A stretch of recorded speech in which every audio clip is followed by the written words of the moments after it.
Bueno, vamos a empezar. Muchas gracias a todos por estar aquí. Muchas gracias a los organizadores que tuvieron la iniciativa de invitar al profesor Meyer a hablar sobre los 40 años de la cristiada. Entonces, vamos a dar la palabra al profesor Pedro Salmerón para que nos comparta su visión sobre la cristiada. Muchas gracias. Yo aprecio enormemente la invitación y la posibilidad de festejar estos 40 años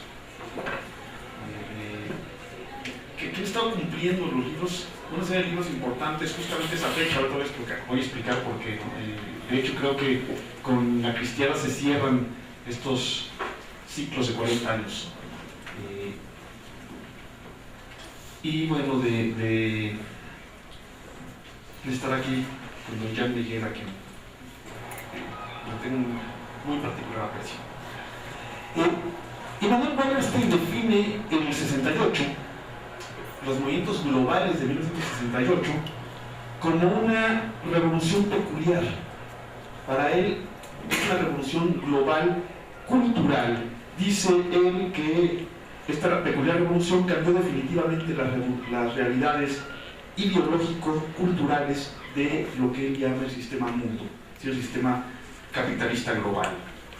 Y dice él, si lo que caracteriza a las revoluciones modernas, dice él y dice Luis Villoro, no es la transformación de las estructuras a fin de cuentas, porque resulta ser que las historiografías revisionistas de muchas revoluciones encuentran que estas estructuras ya se habían cambiado en realidad, y que lo que cambia en las revoluciones en todo caso es la actitud, es decir, la forma de situarse en el mundo o frente al mundo, la relación de los individuos y de los grupos con la sociedad. Si lo que cambia fundamentalmente es esta actitud, la manera de entender la sociedad, la manera de ubicarse en la sociedad. La revolución del 68 indudablemente lo fue. Esta revolución que tuvo sus epicentros en Francia, en los Estados Unidos, en Checoslovaquia, en México, en Italia, pero con alcances mundiales, tuvo dos efectos muy parecidos en estos 5 epicentros y en el mundo entero. Dice Immanuel Wallerstein que a partir del 68 se cuestiona decididamente la hegemonía estadounidense sobre el mundo occidental y el aval soviético a esta hegemonía, y en contrapartida también la hegemonía soviética en el mundo del otro lado de la cortina de hierro, y se cuestionó con mayor fuerza todavía la homogeneidad de la cultura en la más amplia acepción de la palabra dentro del mundo occidental, y de paso la homogeneidad de la cultura en los estados-nación, en cuyo seno, en cada uno de los estados-naciones de Occidente se empiezan a reivindicar identidades, lenguas, tradiciones, culturas propias, y esto tiene un efecto inmediato en la historiografía. En la historiografía se cuestiona, dentro de las geografías del Estado Nacional, toda la gran historiografía anterior que justamente se había centrado en la construcción del Estado Nacional. Eso que llamamos malamente, porque yo sigo sin encontrar la historia oficial, esta historia construida en torno a esta construcción del Estado-Nación, es decididamente cuestionada y aparecen todas las cosas que el Estado-Nación o que la construcción del Estado-Nación quiso mantener por debajo, soterrar o incluso reprimir sangrientamente, y todas aquellas formas culturales, lingüísticas, que también la construcción del Estado-Nación y la historiografía en torno a la construcción del Estado-Nación había también dejado fuera. Y en México, sobre el siglo XX, hay dos versiones muy particulares que se imbrican de esta respuesta historiográfica. La historiografía regional, la historiografía que deja de ver a México como una nación, a la revolución como un todo comprensible, para meterse en las pequeñas historias y demostrar a través de las pequeñas historias que era insostenible esta idea, y lo que llamamos el revisionismo histórico de la Revolución Mexicana. Máxime que en México la particular versión del 68 puso, al menos entre los sectores medios ilustrados, la realidad del agotamiento del sistema político, aunque este sistema político resultó ser tener mucha mayor capacidad de adaptación de lo que los jóvenes del 68 pensaron, o hubieran pensado.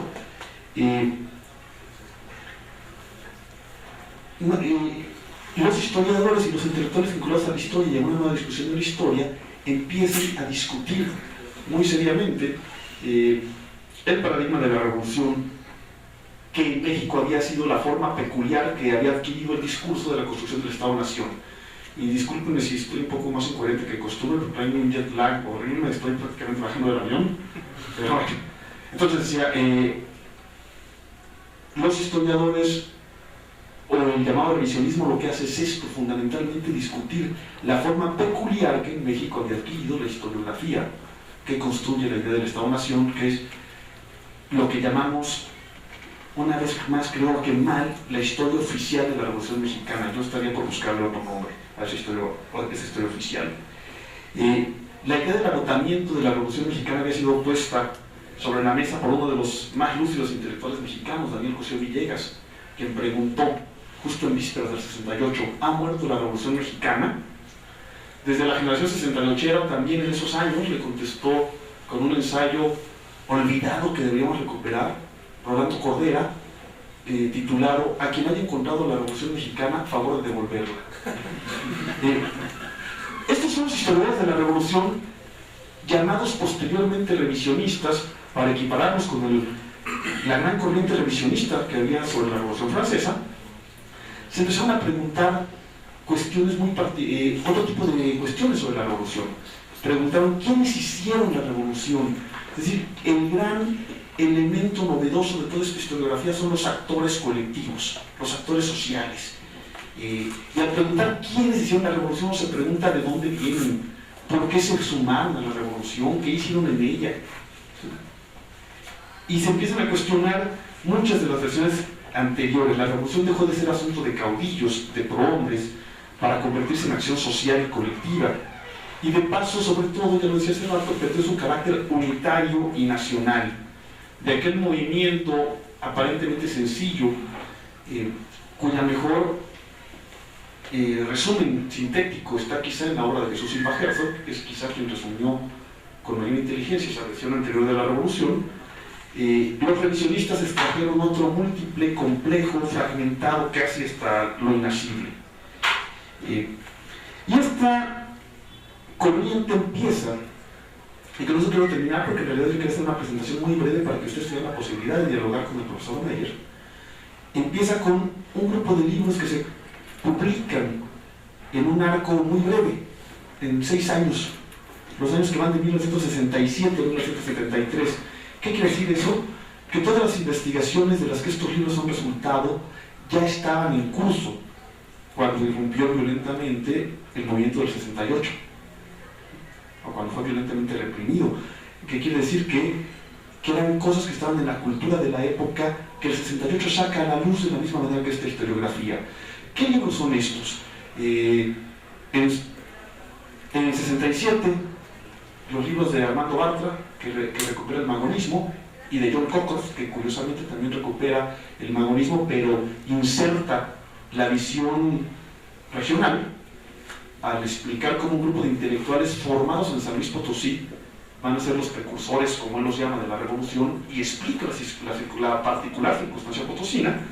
Luego, en 1969, el Zapata de John Womack, la ideología de la Revolución Mexicana, de 1971, del profesor Adolfo Gigli, y cierran el ciclo 2 libros publicados en 1973 que están cumpliendo 40 años, por eso dije se están terminando los 40 aniversarios de este ciclo de libros: La ideología de la Revolución Mexicana, de Arnaldo Córdoba, y La Cristiada, que es el libro que ahora comentamos. Eso era un poco lo que yo quería decirles sobre La Cristiada, ponerlo en su contexto historiográfico. Lo otro también se ha contado mucho, se ha contado por qué La Cristiada es el libro que es, y por qué introduce nuevas metodologías de la historia oral, de la historia regional, de la microhistoria. Hay un libro que no pertenece a esta corriente, pero se publica también al mismo tiempo, Pueblo en Vilo, de Luis González y González, sin lo cual no podemos entender el vuelco que dan muchos historiadores mexicanos hacia lo local, hacia lo que llamó Luis González y González la matria. Para los que no lo sepan porque no son estudiantes de historia, es un libro que cuenta lo que dice el subtítulo, la microhistoria universal de San José de Gracia, el pueblo donde nació Don Luis. Y Jan Meyer cuenta una historia que está viva. Él mismo ha contado varias veces cómo cuando llega de Francia y empieza a investigar y quiere buscar los archivos de la parte del gobierno, porque fundamentalmente la fuente de Jan Meyer son los archivos de los rebeldes, como bien analizaron mis alumnos a los que les dejé este semestre leer La Cristiada, varios de ellos están aquí, y cuenta cómo se va entrevistando con algunos políticos que estaban vivos y actuantes, o políticos de los años 20 que ya eran políticos en el retiro, pero que seguían con una enorme energía física, ¿sí? Y cuenta que fue, si no mal recuerdo, Luis R. León, el chihuahuense que había sido secretario de Agricultura y Fomento durante los años más violentos de La Cristiada, quien le explica exactamente por qué no piensa abrirle los archivos, pero yo prefiero que eso se los cuente él al rato y no yo en una versión de segunda mano. Muchas gracias.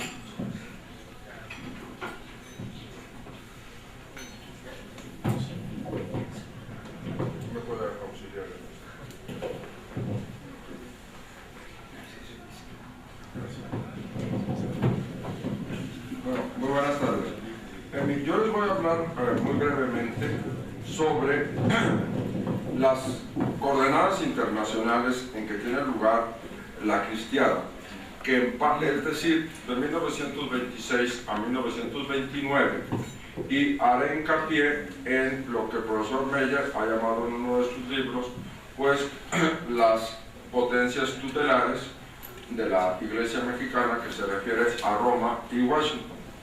Bien, creo que para entender en la dimensión internacional lo que significó La Cristiada, hay que, el profesor Meyer lo hizo en el libro probablemente más tradicional de los tres que escribió sobre La Cristiada, en que nos introduce a esa vieja disciplina que es la historia diplomática.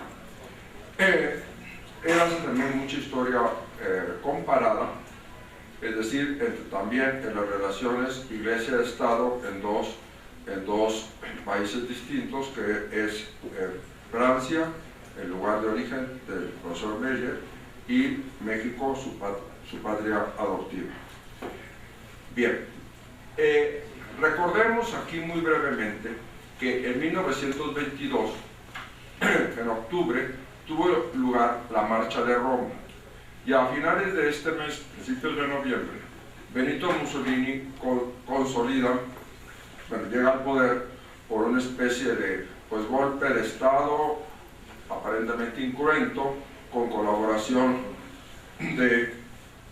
velada del monarca Víctor Manuel III, y es en este contexto que este Mussolini, que tiene que, como misión, acabar con el Estado parlamentario y liberal que hasta entonces había existido en Italia desde la unificación en 1870, se produce, desde años anteriores ya en Mussolini se había producido un viraje ideológico.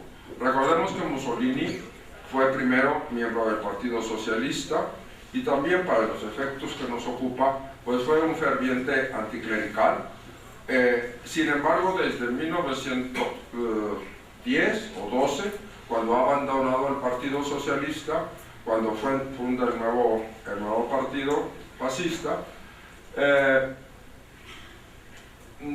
es partidario de la conciliación con la Iglesia, ¿no? Bueno, ¿cuál era la situación jurídica de lo que habían sido los estados pontificios?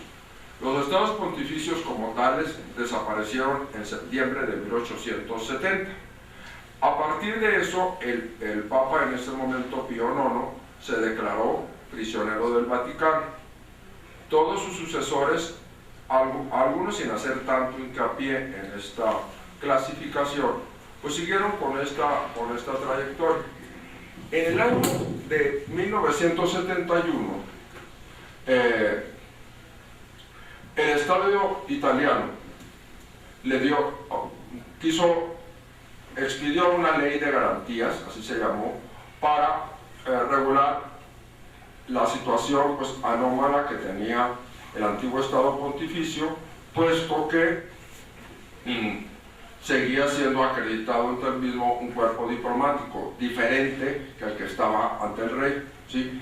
Los dos residían en Roma, pero había dos cuerpos diplomáticos. Entonces tenemos un jefe de Estado, que es el Papa, que no tiene Estado, ¿sí? No tiene un Estado definido. Esta situación va a durar hasta 1929. Es obra por parte de Roma durante el pontificado de Pío XI, es obra del cardenal Gasperri, que es su secretario de Estado, y por otra parte está la contraparte, que es los ministros de Exteriores de Mussolini, pero él dirige personalmente esta difícil negociación. Bien, ¿por qué fue difícil? Porque había cosas relativamente que el Estado italiano, en este caso el Estado fascista, lo iba a conceder con facilidad, que tuvieran ciertos tipos de privilegios, la extraterritorialidad, el manejo del Palacio de Castel Gandolfo, por supuesto de la parte central del Vaticano, que cómo se construyese un nuevo Estado, y también muy de acuerdo a los tiempos, pues que existiese un concordato, esto es, un documento pontificio, un documento bilateral, ¿no?, entre el Reino de Italia y el naciente Estado de la Ciudad del Vaticano, que regulase las relaciones. Y si bien Mussolini llegó al poder en 22, sabemos que todos sus primeros años pues ocupó de la destrucción de la democracia. Tenemos ahí el famoso asesinato del diputado socialista Matteotti, ¿sí? Es decir, va acabando con una serie de libertades. Pero, ¿por qué tardaron tanto estas negociaciones? Bueno, primero por la existencia del Partido Popular. El Partido Popular es el padre de la democracia italiana, y que su dirigente, Don Sturzo, ¿sí?, definitivamente se va constituyendo en un adversario decidido del Vaticano. Asumirá una actitud más tibia o discreta Alcide de Gasperi, el sucesor de Don Sturzo, como se llama. Don Sturzo era un sacerdote que fundó un partido político. Sin embargo, desde que nace el partido político, se define como un partido, sí, de católicos, pero que no estrictamente como un partido confesional, es decir, que no estaba manejado por la jerarquía eclesiástica. Pero todo este conflicto, ¿cómo se logra negociar? Sobre todo la parte última de la negociación entre las autoridades de Mussolini y la Secretaría de Estado del Vaticano, pues precisamente son estrictamente los años de la Cristiada, de 1926 a 1929.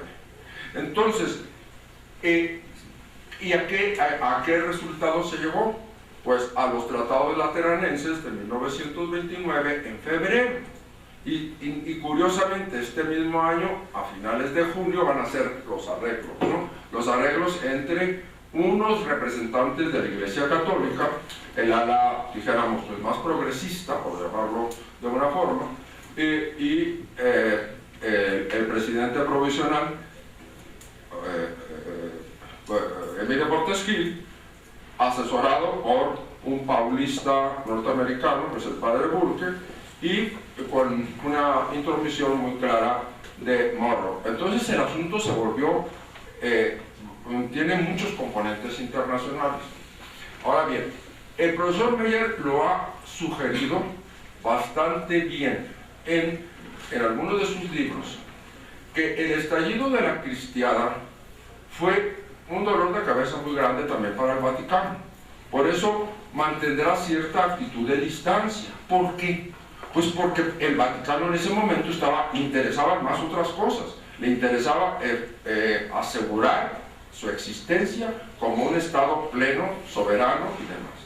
De repente que venga una sublevación de católicos en México y que algunos obispos, aunque el episcopado sabíamos que estuvo muy dividido y que tomaron posturas no solamente contradictorias, a veces hasta antitéticas ante el conflicto, bueno, a pesar de esto, pues sí le vino mal el estallido de eso en un momento que sus prioridades eran otras. La prioridad era lograr la existencia del Estado Vaticano. Así lo veo yo. Bueno, ahora bien, significa que hubo completo desinterés, no tanto. Durante el conflicto hubo 2 encíclicas de Pío XI que sí seguía de cerca el problema. O sea, tampoco se olvidó por completo del asunto. Y la tercera es, bueno, cuando lo que se llama Acerba Animi es en 1932, cuando se queja de que no se están cumpliendo los arreglos.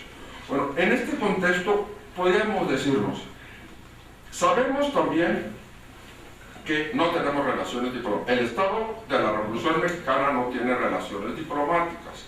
Estuvieron aquí algunos enviados y 2, bueno, o 3, si contamos a uno mexicano, fueron expulsados. Vemos el caso de Monseñor Filippi, que fue expulsado por Obregón. Después a su sucesor, bueno, salió por enfermedad y después no lo dejaron regresar. Y después a Leopoldo Ruiz y Flores también dicen que está sirviendo a un Estado extranjero y también es expulsado y regresa, pero ya sin la función de delegado. Entonces, los cauces diplomáticos están cerrados. Entonces, ¿cuál es la diplomacia alternativa? Pues vía la nunciatura, bueno, delegación que tiene el Vaticano en Washington. Por eso, esa es la vía en que se hace gran parte de esta negociación. Sabemos por otros libros también que el conflicto dramático, sangriento, fue seguido con mucha atención por la población italiana. Sabemos que era algo del que sí se interesaba lo que estaba sucediendo aquí, pero fuera de esto, la negociación para llevar a cabo el fin de la lucha nos trasladaremos a 1929. Ciertamente ya existe el Estado Vaticano desde febrero. A partir de aquí, pero sin embargo no hay diplomáticos mexicanos vaticanos directamente inmersos en la negociación. Creo, bueno, aquí ha cambiado. Sigue Gasperri ya muy anciano, pero cada vez tiene mayor importancia la Secretaría de Estado Eugenio Pacelli, el futuro Pío XII. Entonces, aquí se van a manejar de que sí sean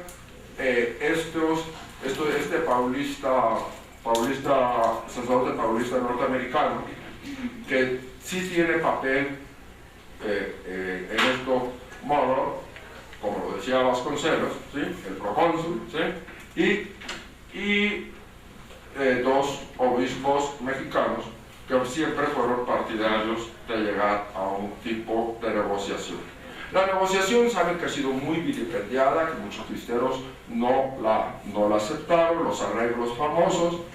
Recientemente el padre Manuel Olimón publicó un libro en el cual dice que fue una paz a medias, ¿sí? Bueno, esto puede ser, por supuesto, no tuvo el triunfo que hubieran esperado, no solamente los cristeros, sino las autoridades más intransigentes de parte del episcopado mexicano.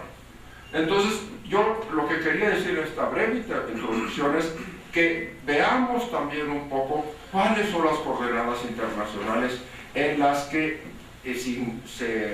se ve inmerso esta terrible guerra civil de los rebeldes, como dijo aquí mi colega, sí, me encantó la expresión, ¿sí? Que constituyeron los cristeros. Muchísimas gracias.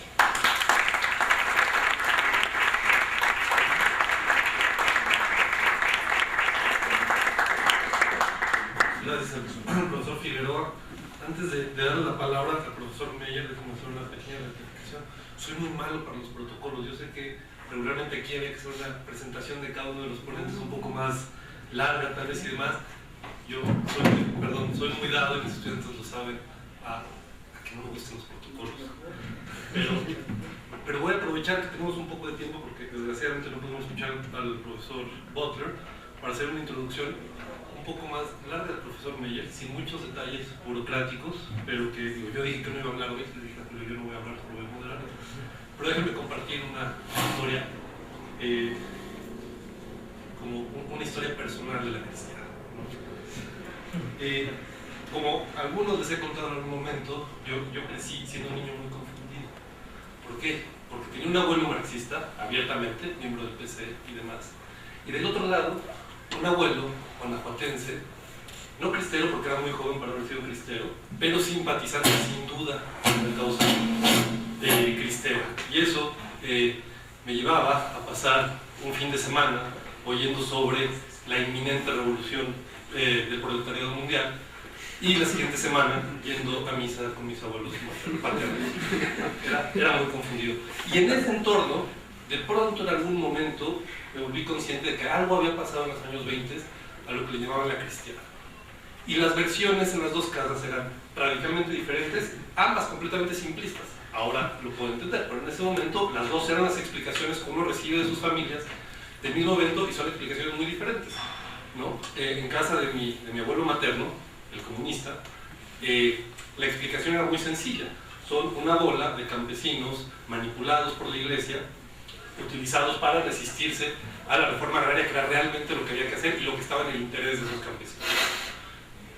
En la otra casa de mis abuelos, la historia era de estos héroes santos, impolutos, etcétera, que casi logran liberar al país de este estado ateo, etcétera, ¿no? Entonces, son dos historias completamente diferentes. Pasa el tiempo, llego al CIDE como estudiante de economía y me topo con las clases del profesor Meyer y con el libro La Cristiana. Y lo que uno descubre es que, para bien, para mal, que la historia era mucho más complicada que esas dos cosas, ¿no? Y había que tratar de entenderlo a partir digamos, de hechos, de datos y demás, que hacían la cultura muy, muy difícil de entender para quien solo tenía estos dos paradigmas extremos de qué había sido la cristiana.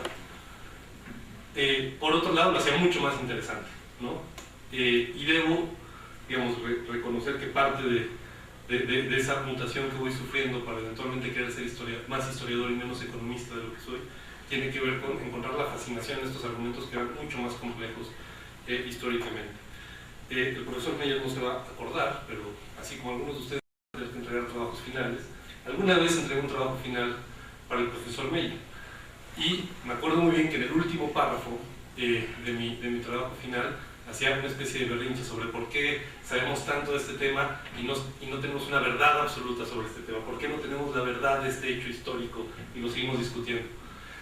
Y el comentario que me regresó el profesor Meyer con ese artículo, de alguna forma cambió mi visión de las ciencias sociales en general, porque me contesta, bueno, palabras más, palabras menos, no tengo el paper a la mano para citarlo textualmente, bueno, es que esa verdad no la vas a encontrar nunca. Lo que hay es un mosaico de verdades y más vale que te acostumbres a esos mosaicos. Si ustedes le preguntan a quien quiera que haya pasado por el CIDE, todo el mundo conoce la obra del profesor Meyer, pero además como docente ha influido, digamos, a muchísimos académicos, muchos de ellos son académicos ahora, e incluso economistas que hoy en día no hacen otra cosa más que modelos econométricos y sin embargo siguen acordando de las clases del profesor Meyer. Sin más, le doy la palabra al profesor Meyer.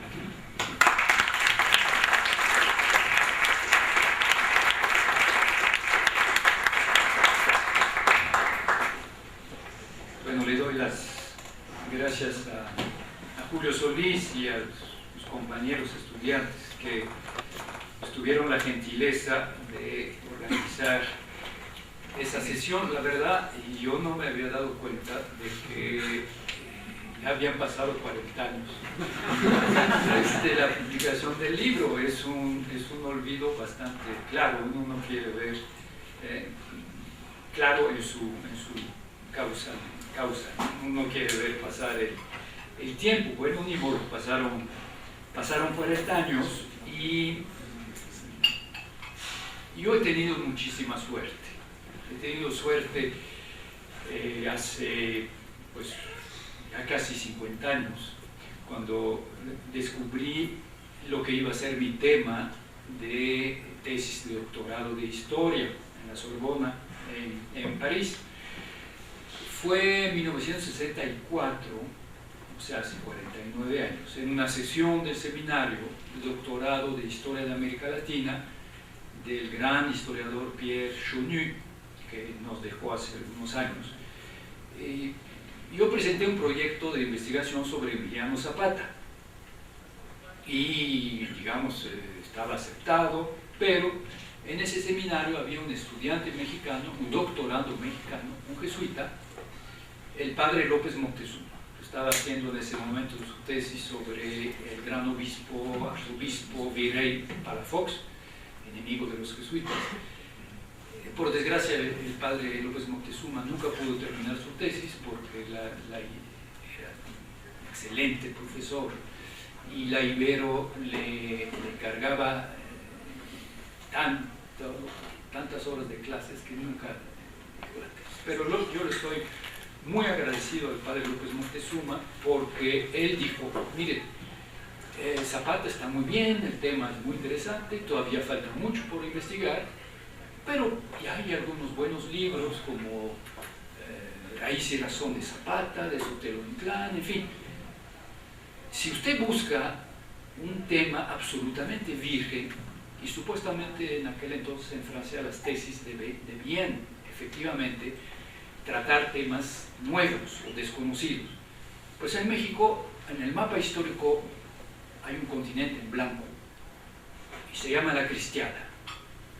Y donde la palabra, nadie en el seminario, había chilenos, había colombianos, había 2 o 3 franceses, y el profesor Chonu, especialista de historia colonial, de historia económica colonial, pues nadie conocía la palabra cristiana. Entonces, el padre López Moctezuma nos explicó rápidamente de qué se trataba y el profesor Chonu me dijo, Meyer, ahí está su tesis.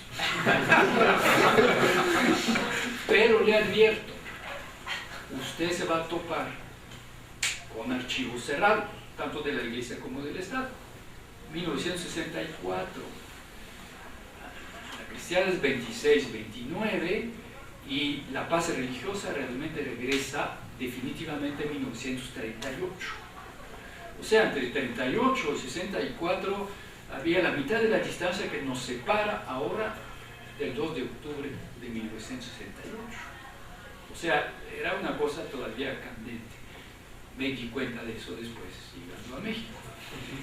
Y me dijo, ¿conoce usted a Oscar Lewis? ¿Leyó usted Los hijos de Sánchez? Le dije, no. Acababa de salir de publicarse en traducción francesa, en ese mismo año. Y Chonu me dijo, usted va a tener que hacer como Oscar Lewis, andar con la grabadora y entrevistar los sobrevivientes. Es el único camino. Y efectivamente así fue. Y eso fue lo que al principio sentí como un terrible obstáculo, porque a mí me habían formado que el historiador trabaja en documentos, trabaja en los archivos y no hay archivos. Bueno, o muy pocos. Sí, encontré algunos por aquí, por allá. La Compañía de Jesús en su seminario de Puente Grande tenía una copia del archivo de la Liga y eso fue muy importante.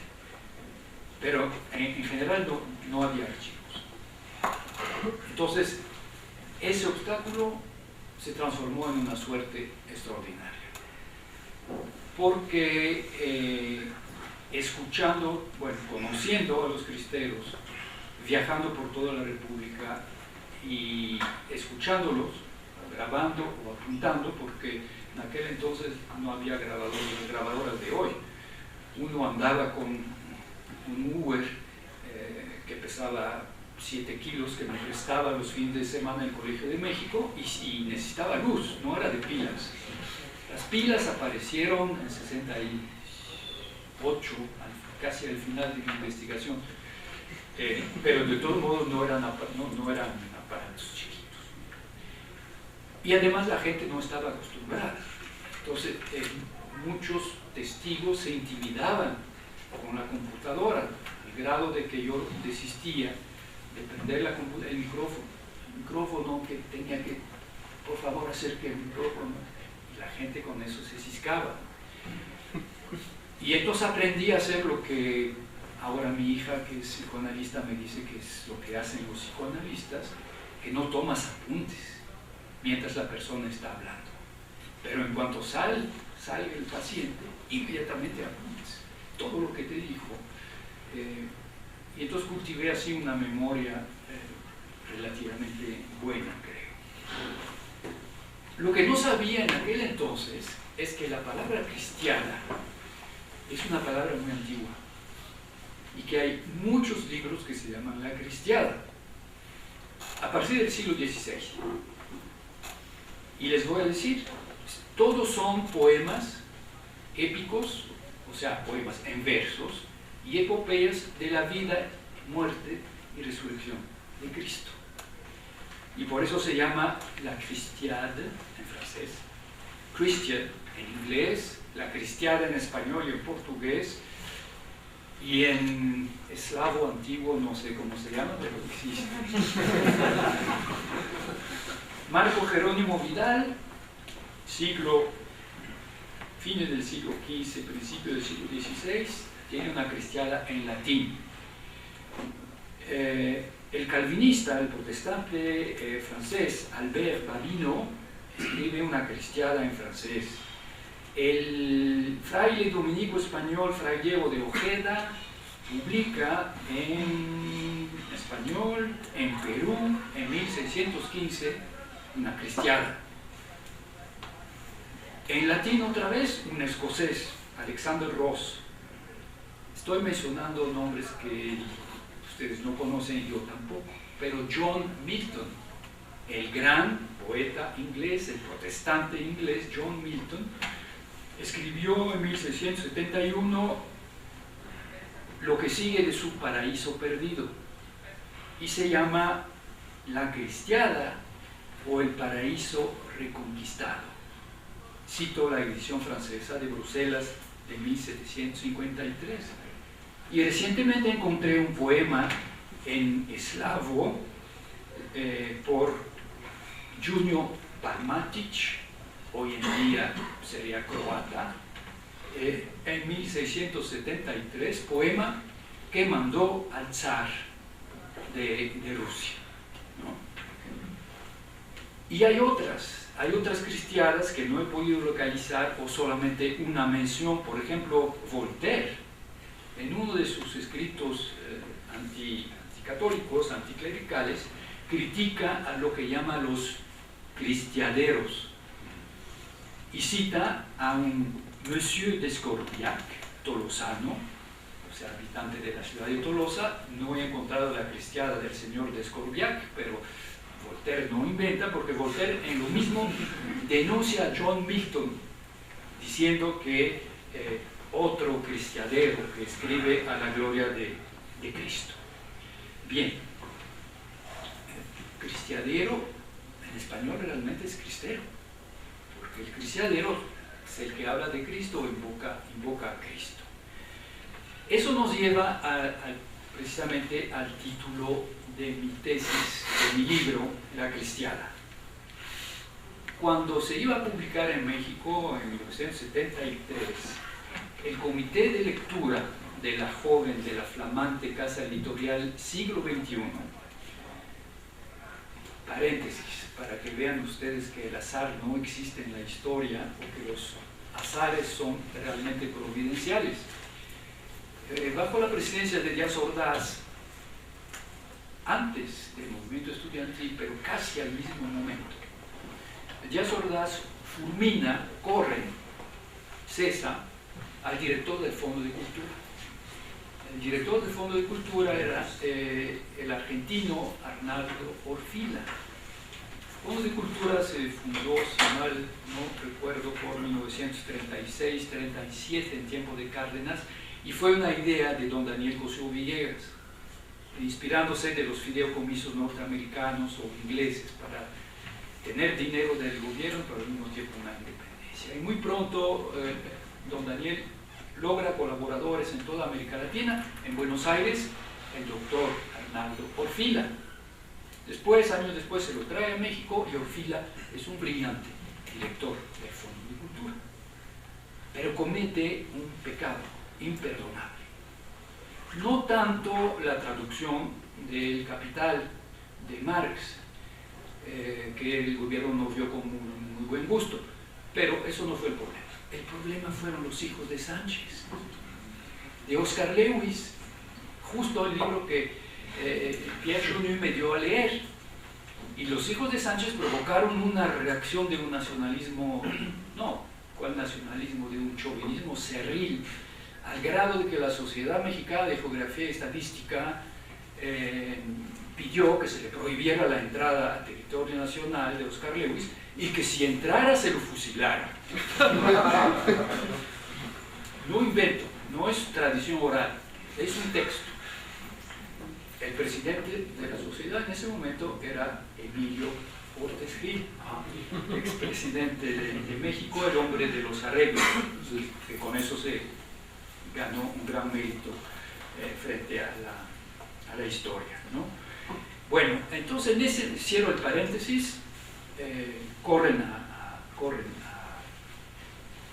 Orfila, Arnaldo Orfila, y después del 68, en 69, Orfila, con el apoyo de escritores, pintores, artistas mexicanas, funda Siglo XXI. Yo tuve la suerte de asistir a la fundación, yo no tenía tanto dinero como otros, creo que dimos 1,000 pesos, lo que nos dio una acción y el título de fundador, pero hubo pintores importantes que regalaron obras de pintura que se vendieron, y con esa, digamos, pues no subasta, pero con ese lanzamiento Orfila inventó Siglo XXI, que empieza con un catálogo de izquierda, un catálogo marxista, y Orfila decide publicar mi tesis contra el aviso del comité editorial que dice, se usa la palabra revisionista, que en aquel entonces era un insulto en la izquierda, ¿no? Los revisionistas eran los burgueses reaccionarios que pretendían que la Revolución Soviética o la Revolución Francesa no tenían puros aspectos positivos. Eso era el revisionismo. Una tesis revisionista, clerical, pero Orfila impone. Pero hay una discusión a la hora del título, y dicen, la palabra cristiana no existe en el diccionario de referencia, que es el de la Real Academia Española. Efectivamente, hasta la fecha no existe. Sí existe la palabra cristero, que definen así: del grito "Viva Cristo Rey" se dice del combatiente o partidario del levantamiento antirrevolucionario y clerical que empezó en México en 1926. Fue necesario la intervención de Antonio Alatorre, el eminente lingüista del Colegio de México, y de su amigo Luis González, el historiador que Pedro ya mencionó, el autor de Pueblo en Vilo, microhistoria de San José de Gracia, y los dos eran muy escuchados por el doctor Orfila. Y Alatorre, creo que él murió el año pasado, pero Alatorre ha de haber nacido en 1919 o 1920, de tal manera que él tenía, digamos, en Autlán de la Grana, en el sur Jalisco, él vivió la cristiana, y como todos los niños de su pueblo, pues un pueblo, una pequeña ciudad fervorosamente católica y cristera, tenía sus recuerdos, ¿no? Como lo regañaban las mamás porque los niños, apenas terminada la batalla, salían a recoger los casquillos de las balas, y las mamás asustadas evidentemente porque todavía había algún que otro balazo. Alatorre le dijo al doctor Orfila que el pueblo mexicano, si no había inventado la palabra, la había encontrado, y que la palabra lingüísticamente se forja sobre el modelo épico de la Ilíada, nada menos. Y dice Orfila, se trata de una epopeya, yo recuerdo muy bien sus palabras, situación límite, y dice, y la Cristiada, como todas las grandes epopeyas, es la historia de una derrota gloriosa. Ilíada porque Ilión es el otro nombre de la ciudad de Troya. Los troyanos pierden, pero todos admiramos más a Héctor que a Aquiles, o creo, por lo menos, ¿no? Y Antonio concluyó su defensa. El término de Cristiada ha sido impuesto por la Vox Populi. Y el doctor Orfila dijo, bueno, se va a llamar la Cristiada. Con ese argumento, Alatorre convenció al editor. ¿Sí? Bueno, se me olvidó dar las gracias a Pedro por situar el momento revisionista de la historia en México, y a Raúl haber situado el conflicto en su dimensión internacional. Porque efectivamente, sin la dimensión internacional, continental y transatlántica, porque no solamente Washington, incluso Chile, Santiago de Chile, quien después iba a ser secretario de Relaciones de Chile, que había sido embajador de Chile en Washington y había sido aceptado por México como presidente de la comisión que tenía que examinar el bien fundado o no de los reclamos de indemnizaciones por parte de ciudadanos norteamericanos afectados por la Revolución Mexicana desde Pancho Villa hasta los años más recientes. Don Miguel Cruchaga Tocornal también tuvo un papel en los arreglos. Fue una cosa muy complicada. Participaron la Embajada de Francia, había una triangulación. Francia tenía un embajador en el Vaticano, el embajador del Vaticano en Francia mandaba informe a Le Quai d'Orsay, la Secretaría de Relaciones de Francia, que pasaba informes al embajador norteamericano Morrow vía el Departamento de Estado de Washington. Entonces usted tiene por lo menos Francia, Estados Unidos, el embajador Morrow tuvo un papel decisivo y muy positivo, y Chile. Incluso cuando en los últimos días, la última semana, hace unos días yo tuve la esperanza de que se iba a arreglar la cuestión nuclear iraní.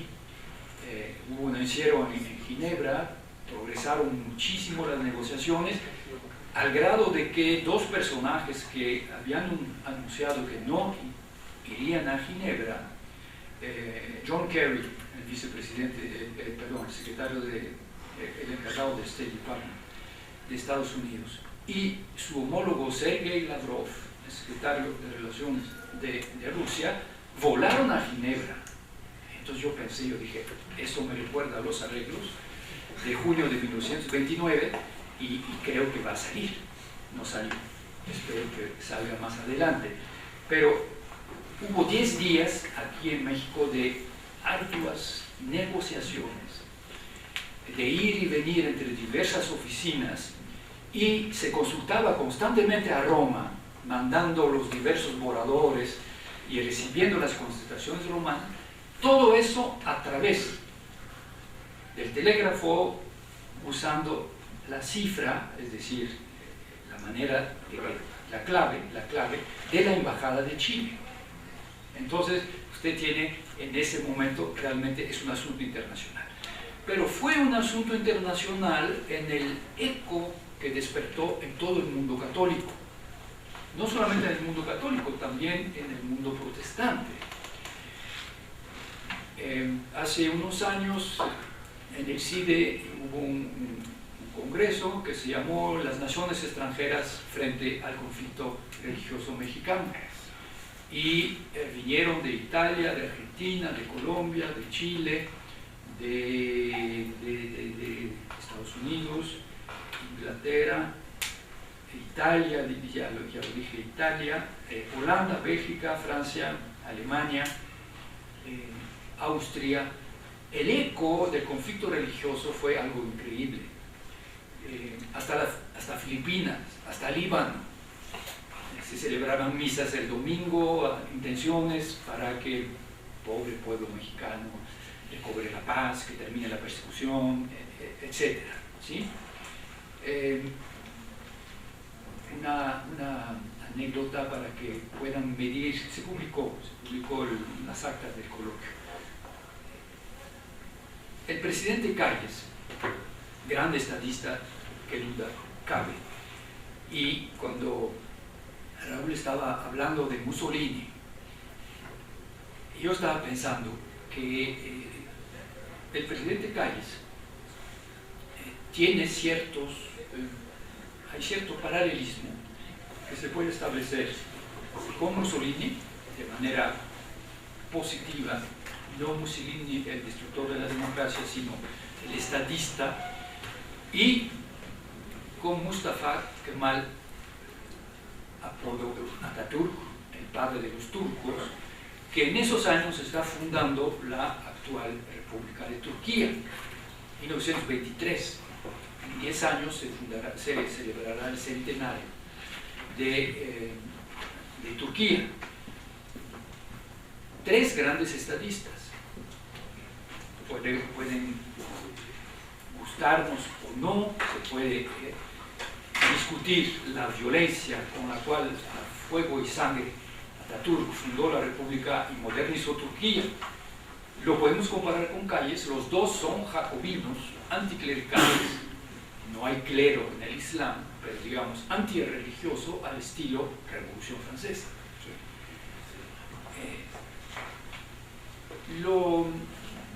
La pequeña anécdota que les quiero contar es la siguiente. Cuando salgo de Francia en 1965 para hacer mi tesis, fui a Alsacia, que es la provincia natal de mis padres, a despedirme de mis abuelos, sabiendo que posiblemente no los volvería a ver, porque efectivamente me quedé casi 5 años en México sin regresar a Francia. En aquel entonces el doctorando no tenía becas y los aviones eran algo un poco inalcanzable, ¿no? Entonces fui a despedirme y mi abuelo dijo: vamos al pueblo para que te despidas también de mis hermanas. Y vamos al pueblo, un pueblito de 2000 habitantes, y mis tías, abuelas, no hablaban francés. Hablaban alsaciano, que no es alemán, es un dialecto germánico, pero no es alemán. Campesinas. Y cuando digo que voy a México, una de ellas golpea la mesa y dice: México, presidente Calles, padre Pro. Y le dice a su hermana: vete a buscar el misal. Y la hermana regresa con el misal y me saca una imagen del padre Pro, fecha de impresión 1936. Es decir, y regreso a Calles, cuando arrestan al padre Pro, que por cierto realmente no tenía nada que ver con el intento de asesinato contra el expresidente Obregón, todavía no presidente electo, ese atentado organizado por el ingeniero Luis Segura Vilchis, arrestan a los hermanos Pro, porque el coche un tiempo había estado en manos de Humberto Pro, hermano del padre Miguel, y Calles ordenó el fusilamiento sin juicio a las pocas horas de haber arrestado a los hermanos. Y para demostrar que no le temblaba la mano, y como advertencia a los católicos mexicanos, ordenó que fuese pública la ejecución, convocó a la prensa. Las fotografías de la ejecución dieron una vuelta al mundo. Cuando el coloquio que les dije sobre las naciones extranjeras, el colega polaco llegó con fotocopias de las portadas de las principales revistas semanales polacas de la época, y el padre Pro de rodillas y luego el cadáver del padre Pro. Entonces el eco no de la cristiana, pero sí del conflicto religioso, y ahí sí podemos utilizar la expresión popular, al presidente Calle le salió el tiro por la culata, porque lo que debía ser una manifestación de la fuerza del Estado mexicano le hizo un daño en el mundo entero al gobierno. Bueno, este es el segundo punto que les quería mencionar, insistiendo en esa dimensión internacional, ¿no? Incluso, digamos, en aspectos a veces extraños. En 1929, Bélgica fue uno de los países donde la cristiada, no solamente el conflicto religioso, sino la cristiada despertó entusiasmo. En la juventud estudiantil belga hubo un entusiasmo, publicaron libros, folletos, fotografías, y un joven de la Acción Católica de la Juventud Belga, un estudiante de 20 años apenas, o no mucho más, que se llamaba Leo de Grelle, llega a México en la primavera de 1929. Cuando regresó a Bélgica en agosto, publicó un librito de mis andanzas en México. Creo que la mitad son invenciones, pero no importa, al grado de que yo pensé que no había venido a México. Pero luego, hace unos años, cuando se abrieron los archivos, espléndidamente catalogados, se los recomiendo, los archivos del arzobispado, que está en la calle de Córdoba, están todos los archivos del conflicto religioso, en su dimensión internacional, con todo. Y me encontré una entrevista concedida al joven Leo de Grelle por el secretario del arzobispo. El arzobispo Pascual Díaz, muy prudente, es justo después de los arreglos, muy prudentemente Pascual Díaz no le concede entrevista. Le contesta a su secretario y ahí está las preguntas y las contestaciones. Lo extraordinario es que Leo de Grelle, ya creciendo, sigue siendo un militante católico muy dinámico, y por 34 o 35, no recuerdo muy bien, rompe con el Partido Católico Belga, que considera como un partido burgués que pacta con el liberalismo laico, incluso con los socialistas belgas, y funda su partido. ¿Sabe usted cómo se llama el partido? El partido se llama Rex, porque es Christus Rex. Él había fundado una pequeña editorial de combate y la editorial se llamaba Christus Rex. Y de Christus Rex brota su partido Rex, conocido en la historia política de Bélgica como el Rexismo, que es un partido populista primero, que se afirma católico y rápidamente se vuelve fascista. Es un gran admirador de Mussolini, viaja a Roma, Mussolini lo festeja, Mussolini le da dinero, Mussolini lo presenta a su amigo Hitler, y en 1936 y 37 el partido rexista casi llega al 20% del voto popular belga. El episcopado belga era un episcopado bastante abierto, bastante liberal, y se asusta y prohíbe a los católicos votar, de aquí en adelante, votar Rex. E hizo bien. En aquel entonces el clericalismo, y cuando digo eso lo utilizo como un término conceptual, no es una crítica, el clericalismo, es decir, la autoridad del clero sobre los fieles, por lo menos en Bélgica, era enorme. En las elecciones siguientes, el partido rexista cae a 6% y desaparece de la escena política belga. Y felizmente, porque en 1940, cuando Hitler conquista Bélgica, Leo de Grelle se proclama nazi y funda un partido nazi belga, crea una legión de voluntarios belgas para pelear en uniforme alemán en el frente ruso. Es una división SS de la Waffen-SS, y pelea hasta el final de la guerra. El ruso valientemente llega a tener el grado de general en el ejército alemán. Hitler lo condecora no con la cruz de guerra ordinaria, sino con la cruz de oro, y supuestamente declara: de haber tenido un hijo, me hubiera gustado tener a Leo Degrelle. Leo Degrelle pelea hasta el final y logra salir de Berlín horas antes de que los rusos toman Berlín. Se escapa solo en un cazabombardero, tipo sabe pilotear aviones. Llega hasta San Sebastián, Donosti. Ahí se le acaba la gasolina, ameriza en la bahía de San Sebastián, lo salvan apenas, condenado a muerte en ausencia por contumacia por Bélgica.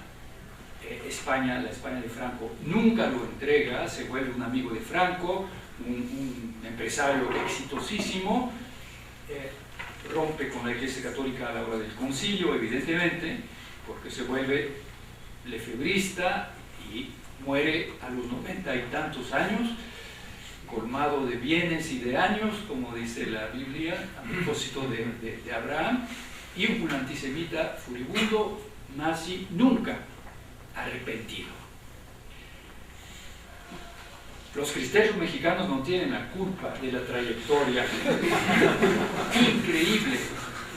increíble de ese personaje, que parece de película. O sea, si lo inventa un novelista, pero bueno, Luis González decía que él ya no leía novelas porque la historia tenía más imaginación que todos los novelistas.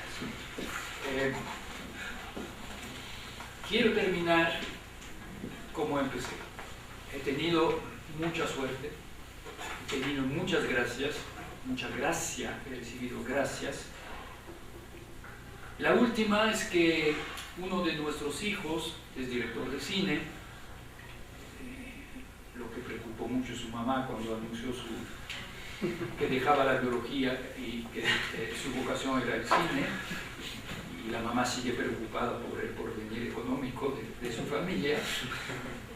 Pero nuestro hijo Matías hizo una película que se llama Los Últimos Cristeros, que ha ganado premios en todos los festivales del mundo, incluso en el Festival Latinoamericano de La Habana,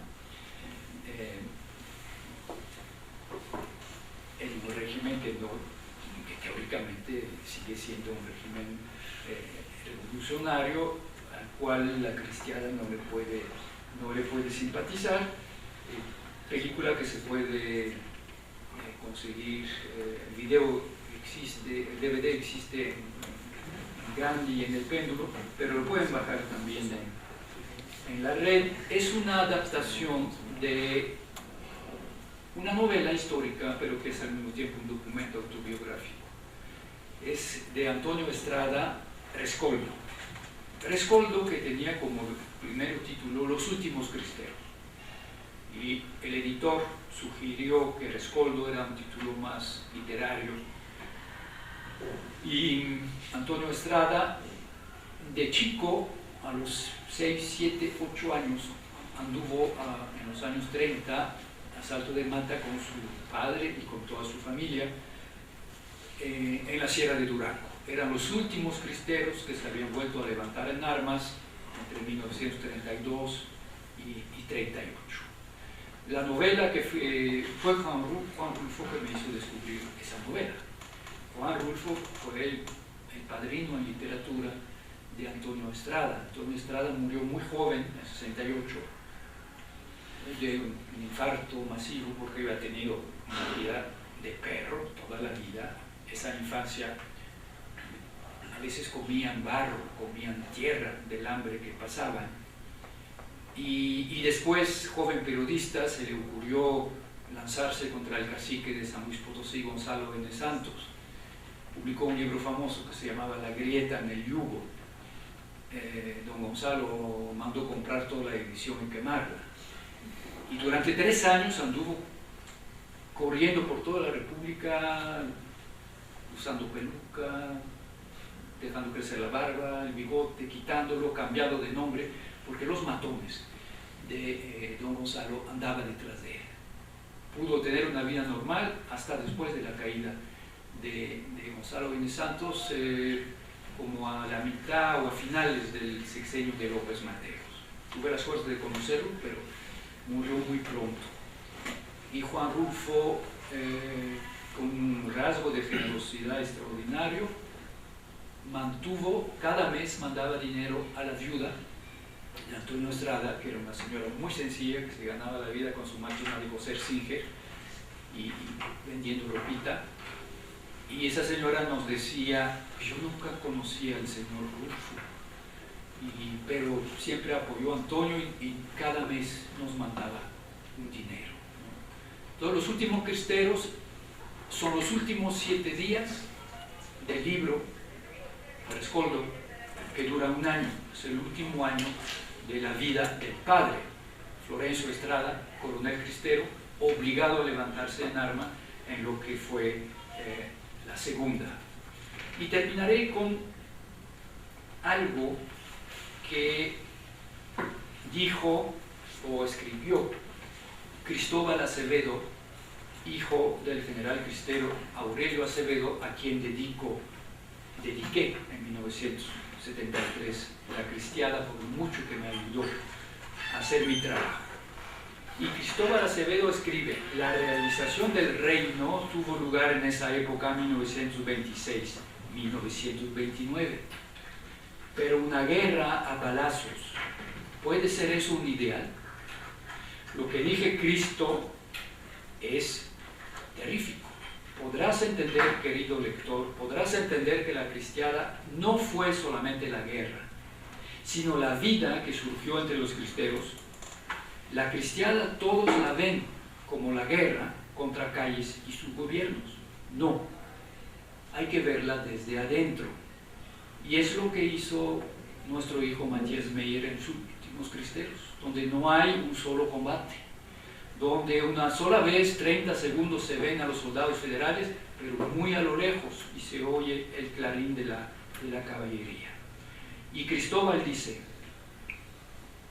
entonces uno ve lo que fue la guerra personal de cada uno.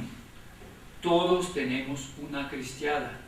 Los de mi generación es la generación del concilio.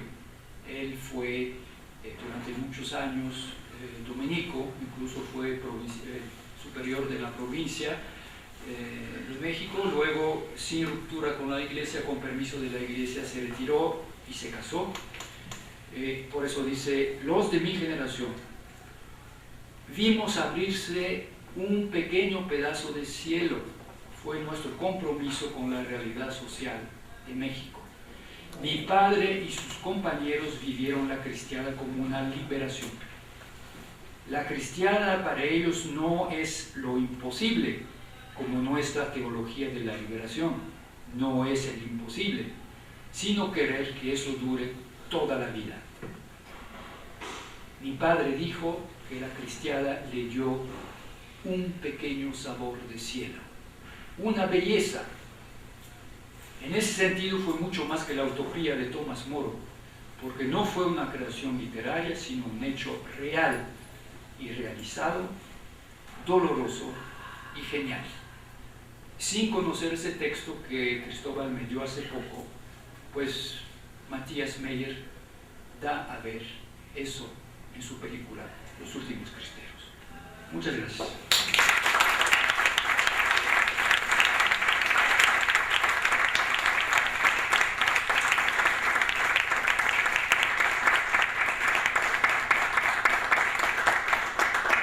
Muchísimas gracias al profesor Meyer. Vamos a tomar unas 2 o 3 preguntas, yo creo que las tomo todas juntas y sí, Gracias por estar aquí. soy Bustamante, estudio de política, y mi pregunta va relacionada con el proceso electoral del 29. En algún punto nos comenta que Gorostieta envía a Navarrete en enero del 29 a tratar de ver a Vasconcelos en Guadalajara.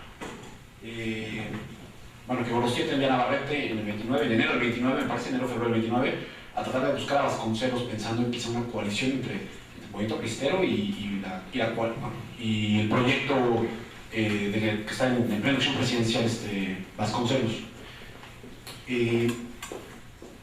Vasconcelos lo cita para el día después de la elección. ¿Qué hubiera pasado? Bueno, no vamos a platicar si hubiera, pero existía la posibilidad de formar una especie de coalición que fortaleciera la capacidad electoral de Vasconcelos, porque justamente los sectores donde estaba la presencia más fuerte de los cristeros son sectores a los cuales Vasconcelos pues, prácticamente le iba a resultar muy complicado llegar, entendiendo que la coalición electoral vasconcelista fue más o menos Oaxaca, la Universidad Nacional, etc., ¿no? Mi pregunta es esa, o sea, si la cita no hubiera sido el día después de la elección, ¿había verdaderamente una posibilidad de la generación de una coalición? ¿Hay más preguntas? Sí, yo soy después de que conteste aquí nuestro compañero, me gustaría saber, de esto que se ha hablado tanto, de que si el general Calles, ya usted lo marcó un poco, si el general Calles tomó como modelo el Estado de Mussolini, el Estado corporativo, italiano y demás,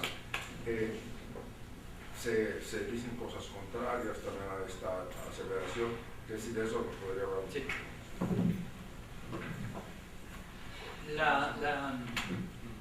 El asesinato del general Obregón, por desgracia, retrasó por un año la paz. La paz de junio del 29 se hizo en los términos de lo que ya estaba arreglado en el verano de 1928. Ese asesinato explica un interinato y explica que va a haber elecciones presidenciales en noviembre de 1929. En ese momento, Vasconcelos, que había sido ministro de secretario de Educación en tiempo de Obregón, que al final se había separado, había roto con el obregonismo, con el gobierno, Vasconcelos aprovecha la posibilidad de regresar de exilio y lanza su candidatura. Vasconcelos, hay que recordar que había sido un maderista de la primera hora, y Vasconcelos sueña, podríamos decir casi en términos psicoanalíticos, un fetichismo maderista. Él quiere seguir pie a pie la campaña presidencial de Madero, incluso en su itinerario, viajando por toda la República en tren.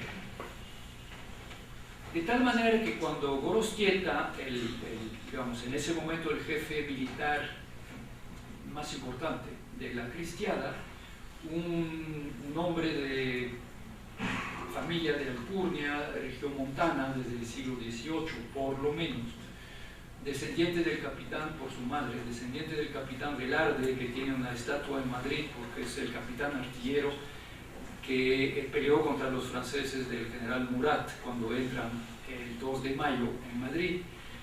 Gorostieta, con lucidez política, le ofrece a Vasconcelos una alianza y le dice: la fuerza militar de un ejército popular, el ejército cristero, y el electorado que usted va a tener, podemos vencer.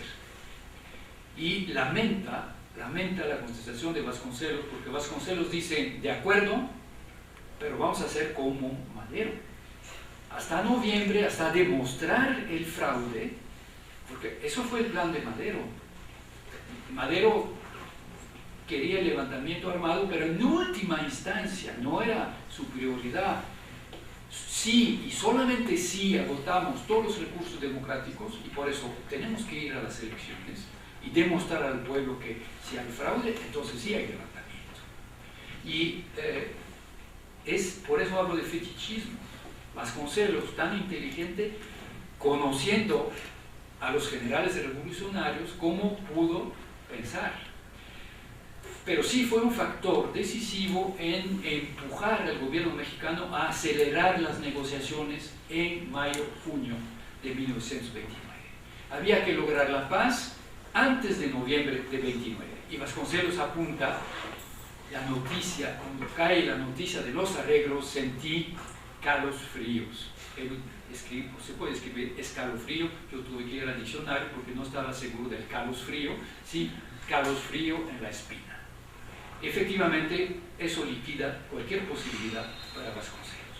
En cuanto a la segunda pregunta, decir que Calles se inspiró tanto en la fundación del Partido Nacional Revolucionario como en la triangulación entre sindicatos, empresariados y el Estado para negociaciones económicas, de salarios y esto.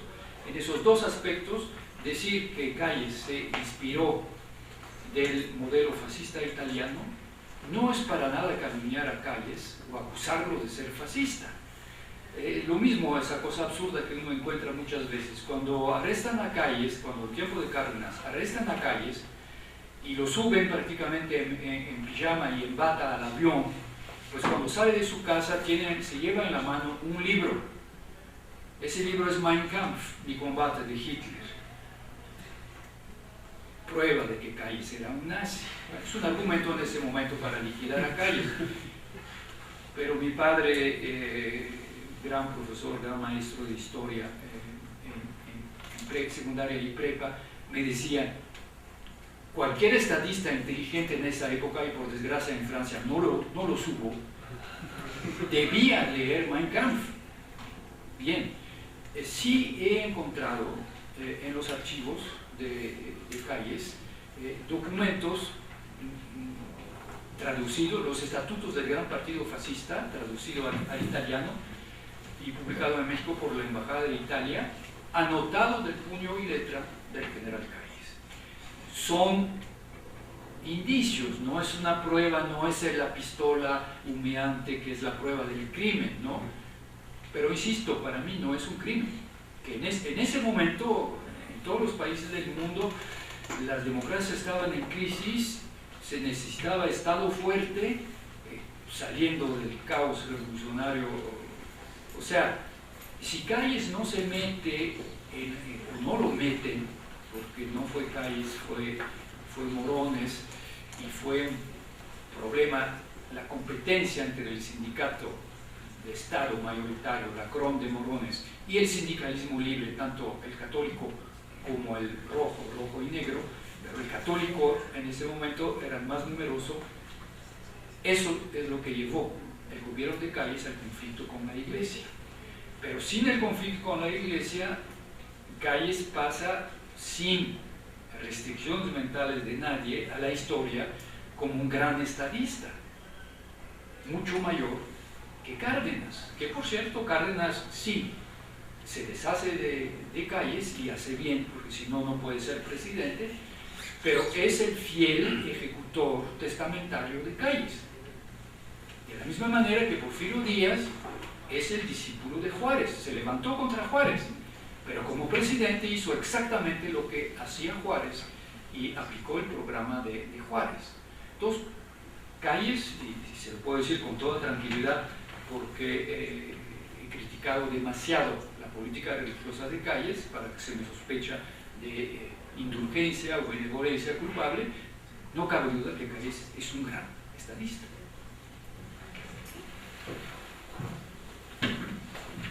Bueno, muchas gracias a todos por